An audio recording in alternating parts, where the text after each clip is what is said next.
Des perquisitions ont été menées ce matin dans le dossier du fonds Marianne, à la fois au domicile du préfet Christian Gravel, ex-responsable de la gestion de ce fonds, et de Mohamed Sifawi, principal bénéficiaire. Démissionnez, séance tenante. Permettez-nous de croire un instant que le mot de responsabilité peut avoir du sens pour un membre du gouvernement.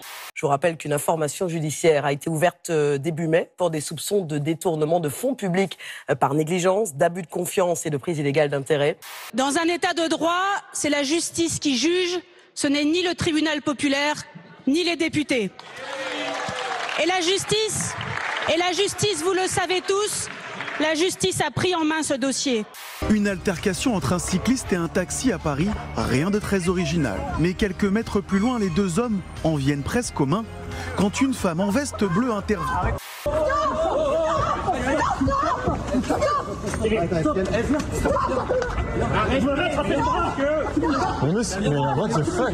Cette vidéo issue d'un live sur Twitch est devenue virale, plus de 2,6 millions de vues.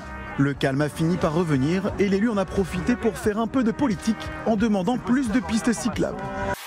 Nous vous donnons notre accord pour le copier-coller. Vous pourriez ainsi vous attaquer au droit du sol et à la délinquance en expulsant les délinquants étrangers, réformer l'AME, réformer le droit d'asile. Bref, vous pourriez, avec le projet de Marine Le Pen, répondre aux attentes légitimes des Français et tourner la page du manque de courage politique. Emmanuel Macron avait fait la promesse qu'une cinquantaine de médicaments essentiels vont voir leur production relocalisée en France. Annonce faite par le chef de l'État lors d'un déplacement en Ardèche. Objectif est bien faire face aux pénuries traversées récemment. D'ailleurs, les victimes ne vous intéressent pas. Vous n'avez pas un mot pour les enfants, vous n'avez pas un mot pour les parents pendant cette question d'actualité. Comme si finalement l'histoire ne se déroule pas comme l'imagine Madame Le Pen et tout le Rassemblement national. Et je peux vous dire que c'est le dégoût qui nous inspire quand vous parlez de ce sujet.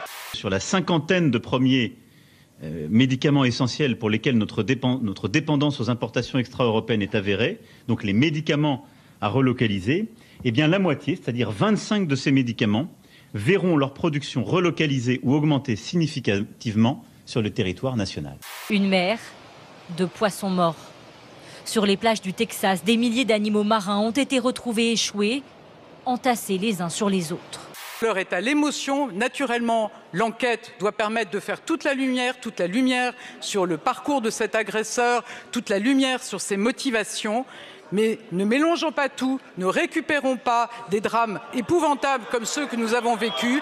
En cause, un manque d'oxygène dans l'eau dû à une température trop élevée. C'est ce que l'on appelle de l'hypoxie. S'il fallait un symptôme de la bêtise de l'époque, s'il fallait un indice de la lâcheté du moment, l'écriture inclusive illustre la démission des gouvernants comme la peur, la soumission ou la faiblesse de toutes nos institutions. Les promoteurs de Canoë Island jettent l'éponge. Cette plage flottante privée, dont nous vous avions parlé dans nos précédentes éditions, espérait jeter l'ancre sur la Côte d'Azur. Faute d'obtenir les permis nécessaires, les concepteurs renoncent donc au projet. Donc on écrit Misix. Maman, papa, c'est MAPA. Mais ils ne se mettent pas d'accord entre eux, c'est ça. Maternité, paternité, c'est une neuternité. C'est grotesque. Mais c'est ça. Auteur-autrice, c'est un autre rime. Voilà. Nouvello. C'est la scène qui suscite la stupéfaction en Équateur. Au cours de cette veillée funéraire, cette femme vient de donner des signes de vie. Elle avait été déclarée morte à l'hôpital. Elle était dans ce cercueil depuis 12 heures et on se rend compte qu'elle est en vie. La chenille part toujours à l'heure. C'est parti. Celle d'hier a commencé à tortiller à 18 h et il n'a pas fallu beaucoup de temps aux Normands pour battre le record. 3940 participants, soit la chenille la plus longue du monde. Elle avait été admise suite à un AVC, une erreur de diagnostic. Les pompiers arrivent pour prendre la vieille dame, agonisante mais en vie. De nouveau admise à l'hôpital, elle a été placée sous oxygène et son cœur est stable.